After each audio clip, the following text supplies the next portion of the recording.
Pekan yang sangat manis bagi para fans Manchester United yang berhasil menjuarakan salah satu turnamen lokal di Inggris yaitu FA Cup kontra Manchester City. Tapi sebelum itu ada bahasan yang lain juga bersama gue Dev Refli dan ada Bang DJ juga di sini sama gue. Halo Bang. Halo Dev. Gimana Dev? MU Dev? Gue pribadi nggak aman sih. Nggak aman ya. Oke, kita bahasnya nanti aja ya. Iya nanti aja. Okay. Tapi soalnya sebelum ke Manchester United ada satu bahasan lagi nih Bang yang yang pengen diangkat di sini, yaitu berhentinya tren unbeaten dari Bayer Leverkusen di final Europa League kontra Atalanta kemarin. Akhirnya momen yang sejujurnya gue pribadi gue tunggu siapa yang bisa menghentikan tren dari Bayer Leverkusen ini di bawah Xabi Alonso, karena beberapa dari fans Leverkusen yang baru pada muncul nih agak sedikit sombong ya? Iya, lumayan sombong, kayak dia tuh melihat Xabi Alonso seperti Pep versi 2 gitu. Mungkin ada arahnya ke sana, tapi kalau gue lihat ini masih terlalu dini dan kayaknya masih harus dilihat lebih lanjut lagi, terutama di musim depan nih. Nah, kalau buat lu Bang DJ, apa berkaca dari match final kemarin gitu, apa udah cukup nih Bayer Leverkusen memiliki materi yang akan mereka bawa ke Champions League musim depan gitu? Oke.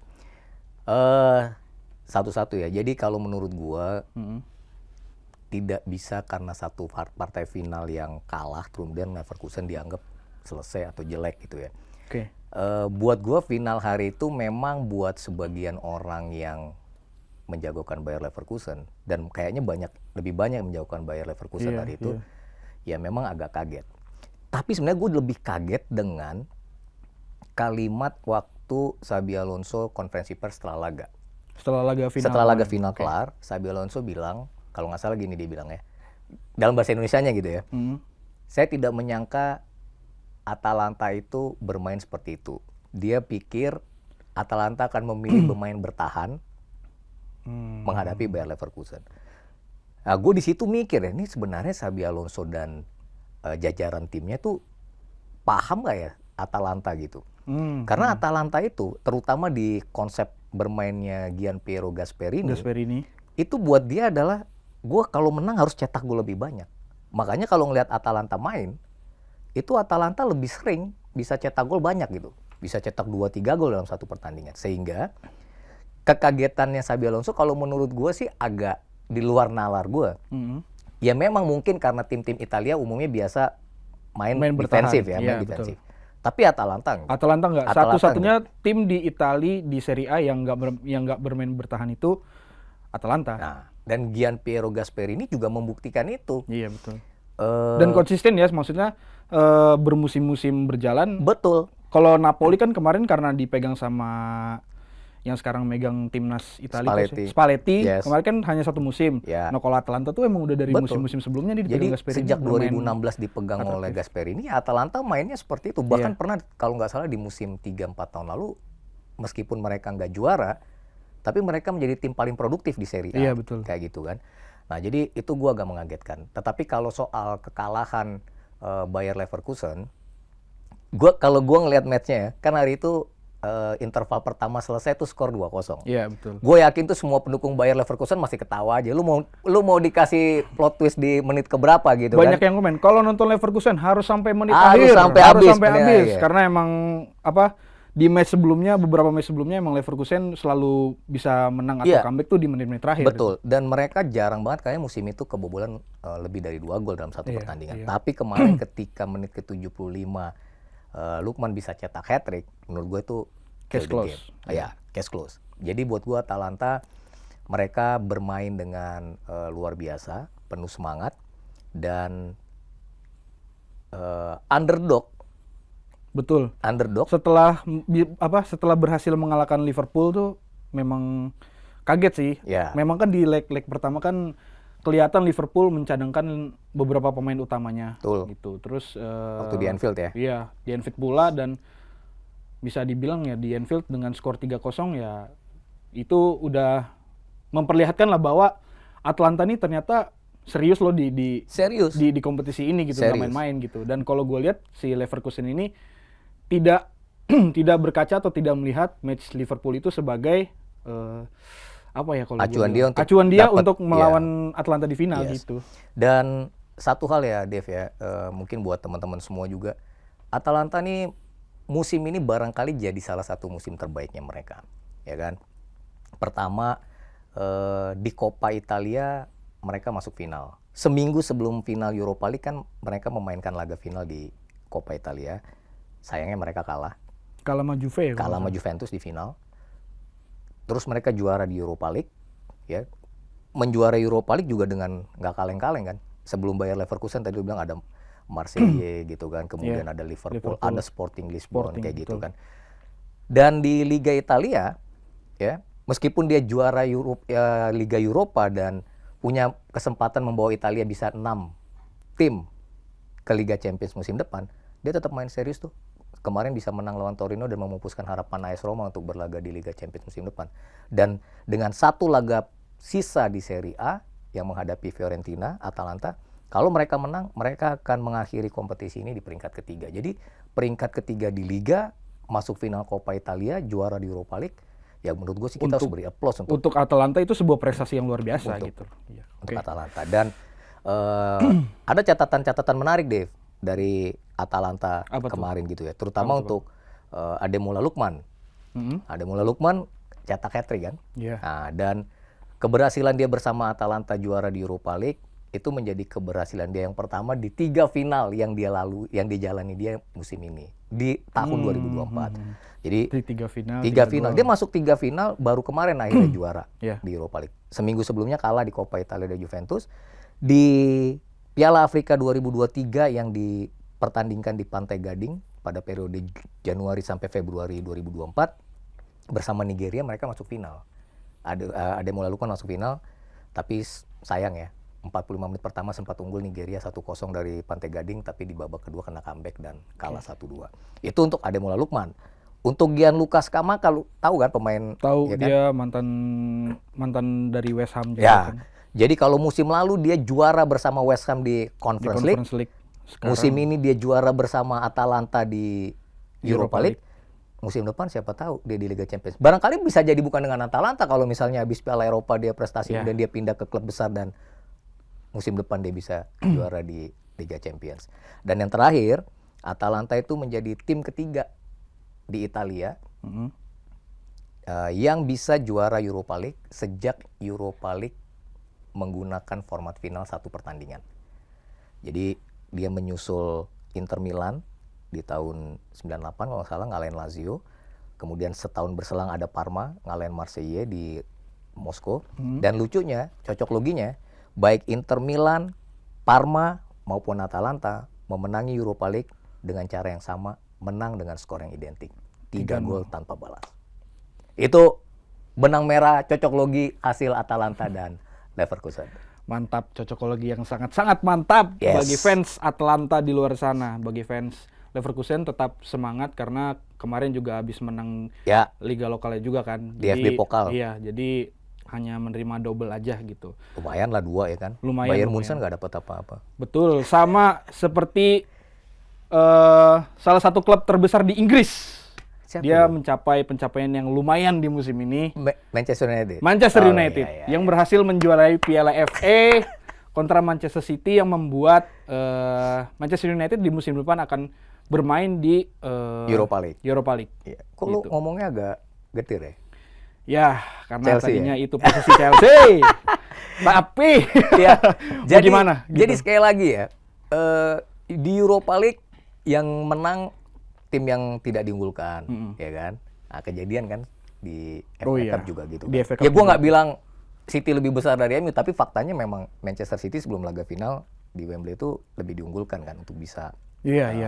meraih gelar. Soalnya memang berdasarkan track record dari apa yang mereka tunjukkan di liga memang semua mata tertuju ke Betul, City. dan- Tapi banyak orang juga lupa gitu. Ini final dan finalnya ini rival atau derby gitu, dan ya banyak orang lupa tentang itu. Jadi ketika Yes. MU juara, salah satunya gue kayak Ya sudah. Iya, kalau gue ngelihat final hari itu kan sebenarnya Manchester United, menurut gue sih City kan main luar biasa ya. Dia bisa pegang kendali penguasaan bola lebih dari 70%, ya kan, baik di babak pertama maupun di babak kedua. Tapi menurut gue di final hari itu kreasi-kreasi serangannya sih menurut gue nggak ada yang punya membahayakan banget ya. Di babak pertama gue juga ngeliat City nggak bisa membuat peluang yang berbahaya dan bahkan mungkin berapa peluang yang 1, 2 nggak atau bahkan nggak ada di babak pertama ya. Yes. Itu artinya ya gue bisa bilang Manchester United pun bermain dengan bagus gitu. Apa yang ingin diinginkan Ten Hag itu selama yang dia ingin terapkan di liga ya terbukti di match final kemarin gitu. Tandanya kan ya City sistemnya nggak jalan gitu. Build up serangan dari City-nya juga karena Manchester United bermain sangat rapat, jarak antar pemain juga oke. Jadi skema bertahan dari United nih sangat-sangat ya kalau gue lihatnya ya sangat-sangat rapat dan itu yang membuat City juga kesulitan atau bahkan nggak bisa membuat peluang terutama di babak pertama tuh. Iya. Gitu sih kalau gue lihat. Dan kalau buat gue ya, lepas pertandingan kan Guardiola bilang ya dia yang paling dipersalahkan karena strategi atau sistem yang tidak bisa dia kembangkan. Pep mengakui dia salah pasang strategi dengan masang Kovacic di tengah sih katanya gitu. Ya, tapi kalau menurut gue memang Manchester United, Ten Hag hari itu mungkin instruksi ke para pemainnya, mereka main lebih sabar. Ya 70% lebih City kuasai bola. Yeah. Tapi memang nggak ada kreasi yang bisa ini. Bola ke kiri, ke kanan, sayap kiri, sayap kanan. Nggak ada yang bisa langsung membahayakan pertahanan kan. Nggak ada yang bisa. Biasanya kan City kalau cetak gol atau membuat peluang kan biasanya dibawa ke kotak penalti, dibagi ke tengah, biasanya Erling Haaland atau siapa nyelesain. Nah kemarin City hanya bisa melakukan shot dari luar kotak penalti. Yeah. Itu tandanya ya memang City kreativitas dari City ini udah mentok. Gitu. Betul. Dan kalau menurut gua dari sisi Manchester United, kehadiran Rafael Varane dan Lisandro Martinez di babak final itu menjadi kunci permainan yang membuat mereka bisa lebih baik gitu, terutama di sektor pertahanan. Sementara kalau Manchester City menurut gue yang paling gue nggak terlalu impress ya Kevin De Bruyne. Lagi-lagi Kevin De Bruyne ini kan dia ditarik keluar kan. Iya. Dan untuk kesekian kalinya kalau Manchester City main laga final, Kevin De Bruyne itu tidak pernah bisa bermain sampai 90 menit. Ada aja, dan itu pasti karena mungkin ya performa dia di final itu yang kurang baik seperti itu. Lepas ada insiden pada menit pertama ya, awal yang waktu Haaland dan Martinez berbenturan, kemudian sempat ada harapan dapat penalti tapi wasit tidak minta VAR untuk ngecek juga. Itu yang mungkin mengubah jalannya laga pertandingan. Tadinya kalau gue pikir itu dapat penalti, wah ini ulangan kayak tahun lalu kejadian nih seperti itu. Betul. Tapi ya seperti yang kita ngobrolin Dev di episode pertama, ya ini final ke-13 gitu ya. Angka 13 ini kan agak-agak ini kan. Dan Manchester City gagal di final ke-13 mereka di FA Cup. Justru Manchester United yang dapat gelar FA Cup ke-13-nya mengalahkan Manchester City. Jadi kalau gue waktu itu bilang gini, si tetangga berisik dapat hasil yang gak asik. Nah, itu kalau menurut gua ya jelas lebih asik lah menang Premier League, maksudnya nggak asik gitu. Iya, dan terutama buat lu kan. Iya juga sih. Arsenal dapat Community Shield ya kan, Liverpool dapat Piala Liga, Carabao Cup, Manchester United dapat Piala FA. Betul. Manchester City dapat Premier League. Chelsea dapat hikmahnya ya kan? Betul sekali. Hikmah dengan main di kasta ketiga Liga Eropa. Iya, palingnya udah pasti ke Eropa. Iya, betul. Iya kan, palingnya pasti ketiga. Tapi tenang aja Dev, seperti orang bijak bilang kan, segala sesuatu indah pada waktunya. Enggak. Segala sesuatu indah padahal enggak sama sekali indahnya, enggak ada itu. Itu buat Chelsea itu enggak ada. Jadi buat buat Chelsea ya, glory Man United silakan. Fans MU pada keluar dari goa lo hari itu langsung lo, ya kan? Tadinya memang fans Chelsea yang sudah berkor-kor, tapi setelah pertandingan final FA Cup kemarin, itu Arsenal lagi fans Chelsea. Arsenal aja fansnya kena, ya cuma ya masih mending lah ada Community Shield ya kan? Iya sih. Kan? Walaupun udah lama udah jauh banget gitu. Itu di awal musim dan adu penalti juga, ya kan? Iya. Jadi gimana memang... Chelsea tetap semangat dong. Sama-sama Liga malam Jumat kok, Europa League sama Conference League, jadi nggak perlu. Iya. Bersedih. Enggak, kalau poin gue gini untuk Chelsea, kalau nggak menang Conference League itu klub jadiin sanggar judo aja sih kalau menurut gue gitu. Karena emang Udah parah itu udah. Lu udah main di kasta 3 Liga Eropa, nggak menang juga, bener-bener kacau itu. Iya. Gitu sih. Terus juga ini, Bang DJ, balik lagi ke MU. Yes.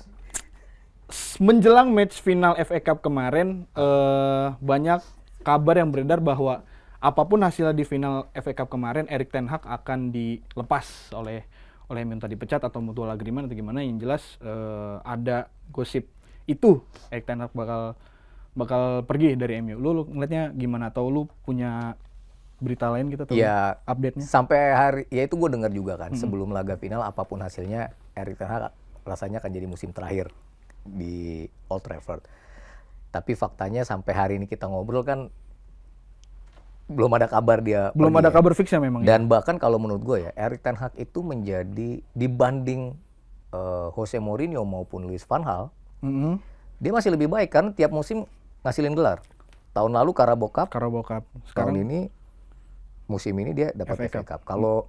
Kalau Louis van Gaal memang dia dapat FA Cup, tapi musim depannya dia nggak dapat apa-apa dan bahkan harus hijrah pergi kan, dilepas.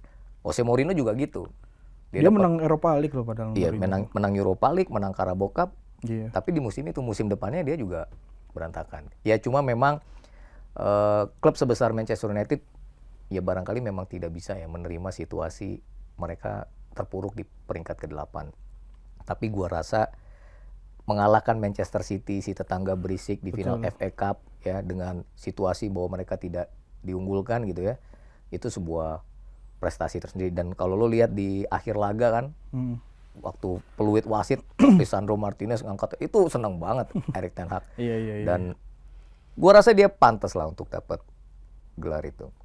Ya, tetapi yang bisa mengalahkan City terlebih dahulu itu ya Chelsea pada final Liga Champions 2021 kemarin. Jadi ya ini kan bicara sejarah kan. Iya Lu sih, jangan kayak nanti fans MU treble winner, ngomongin sejarah mulu Iya, deh, betul. ya kan? Lalu kita jadi kayak arkeolog nanti teman kamu ini. Jadi kalau menurut lo Bang, Erik ten Hag lebih baik stay aja atau mungkin ada opsi lain di luar sana yang... Ya kalau keputusan kan pasti manajemen Manchester United ya, kita Tapi kalau siapa kayak gitu ya. kalau lu ngelihatnya gitu. Ya kalau gue pribadi sebenarnya ini nggak semerta-merta soal Erik ten Hag. Manchester United sendiri sekali lagi lepas dari Sir Alex Ferguson, menurut gue secara tim dia bukan lagi tim yang seperti dulu, Setuju. punya kedikdayaan, dan Setuju. barangkali juga memang karena tim-tim lain juga bertumbuh ya, berkembang dengan pesat. Jadi menurut gue siapapun manajernya, ya itu akan dapat tantangan yang luar biasa. Kan dengar-dengar Thomas Tuchel lah mau Ya. ke Manchester United gitu Ada kan. beberapa nama, Pochettino bahkan juga dikaitkan dengan... Pochettino bahkan dikaitkan Iya. dengan ini. Jadi siapapun ya menurut gue sih agak punya tantangan tersendiri. Tetapi kalau gue sendiri berharap kayaknya Erik ten Hag lebih bagus di Premier League sih. Di Premier League. Dengan kedatangan nanti Arne Slot, ya kan kita akan lihat tuh dua Belanda bersaing di Liga Premier ya kan. Iya, Ya, dua Belanda bersaing, ditambah nanti ada rumor bahwa Chelsea udah mendekati salah satu pelatih barunya yang berkepala botak juga. Jadi kita akan lihat Enzo Maresca. Iya, jadi kita akan melihat 4 klub dengan pelatih botak yang bersaing nanti. Nah, itu dia ya kan, cocok logi lagi tuh nanti Iya, kan. betul. Kayak gitu. Jadi menurut kalian semua, apakah Erik ten Hag seharusnya akan cabut atau tetap stay di Manchester United di musim depan? Karena sisa kontraknya tinggal setahun lagi. Apakah ingin diuji coba dengan pemain barunya di sisa akhir kontraknya Erik ten Hag bersama Manchester United? Kalau gitu sampai bertemu di episode selanjutnya. Bye-bye.